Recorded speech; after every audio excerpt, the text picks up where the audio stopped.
I want you to imagine a company A. This company is remote and they're getting excellent business results by being remote. Now imagine another company B. They're remote too, but their business results are, meh. Let's compare both these companies, and I'd like you to think about how their attitudes may vary when either of them faces challenges with remote work. Stew on that question if you like, but here's what I see happen. Company A will say, let's make it work. Or they may ask, what do other successful firms do? Company B will look at this differently. It won't be unnatural for them to blame remote as the reason for all problems. This is when many companies decide to go back to the office. I wish, though, that going back to the office was the solution. Turns out that it leads to unhappy people. Let me quantify that with what I've learned from my research. 45% people wish to work remotely all the time. It doesn't matter what their employers say. This is what they want their life to be like. And if you cast the net wider, 83% people wish to work remotely for 3 days or more each week. You can't run a tech business with unhappy people. As Martin Fowler said way back in 2005, in tech, people matter most.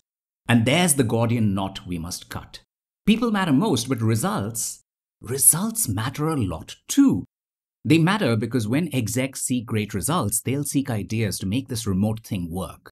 But if the results are, oh man, I don't know, then, well, someone's going to be frustrated by the consequences. That's just the fact of the matter. And so while it's many things to many people, async first is also about results. What results am I talking about? Here's a back of the napkin number for a workforce of about 100 people. It's about reclaiming a couple of $1 million in lost productivity. For 1,000 people, it's $20 million. For 2,000 people, it's $40 million. You get the math, right? And if you're skeptical about that huge number, let me tell you where that comes from. The average employee spends about 80 days each year in meetings. Try telling that to a business stakeholder and see how they react. To add to this meeting madness, they face 18 interruptions per day. By the way, this is just an average. Your best people face even more of this impact. In the tech world, where deep work matters, the impact is massive. Speaking of deep work, here's what the oracle of deep work, Cal Newport himself, says.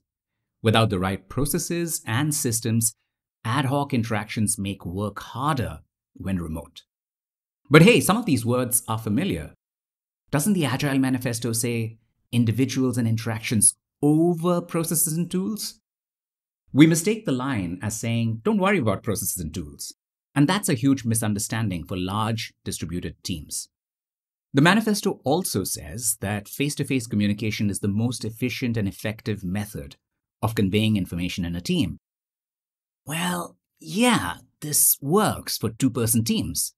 There's only one line of communication, right? But the moment you go to 3 people, 1 line goes to 3 lines. 4 people, 6 lines. 5 people, 10 lines. 6 people, 15 lines. You get the drift, right? Verbal communication becomes complex and unmanageable with team size. A 14-person team, which is not uncommon by the way, has 91 lines of paired communication. This approach to tribal communication does not scale. On distributed teams, written communication is the most efficient and scalable way to share team knowledge. And Martin Fowler gave us a license for this way back in 2006. Pause the video, screenshot that quote, and show it to anyone who argues against writing. Bear with me as I take a brief detour into the Agile Manifesto, particularly that first line.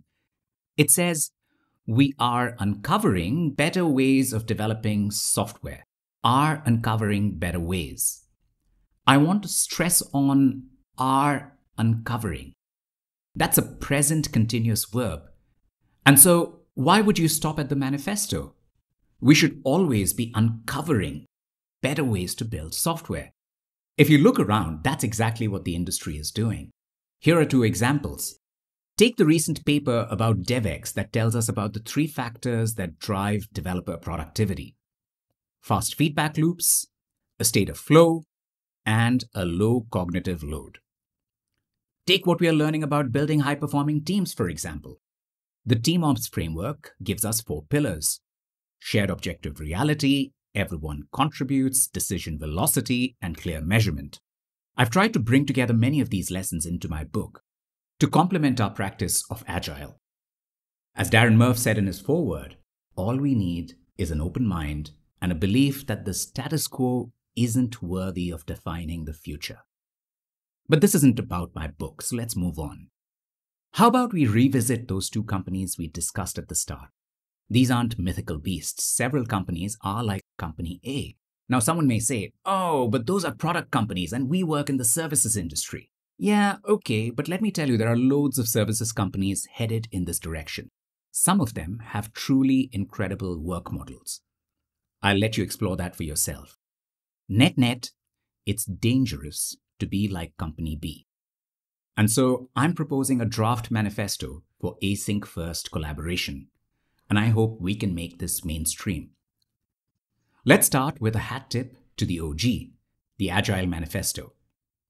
We are still uncovering better ways of developing software by practicing Agile for 2 decades and more. Present continues, right? Okay, let's build. First up, we want the conversation to be about how we work, more than where we work. Second, the process is important. We'll value predictable rigor over occasional heroics. This is what every successful sports team does, so why wouldn't we do that in software teams? Intentionality matters. Secret sauce, magic, X factor. Let's get rid of all those words from our vocabs. Design for success. Don't leave things to chance. Intentional actions over accidental success. Focus and flow are important for creative work, far more than always-on availability. Let's recognize that, lest we are in 80 days of meetings each year. Last, while we respect what worked in the past, the future will be nothing like the past. Let's embrace new possibilities. Just like the Agile Manifesto, it's not that the stuff on the right ain't important. We should just value the stuff on the left more. So let's add that last line to our manifesto as a mark of respect to the OGs. There you have it, a manifesto for async-first collaboration.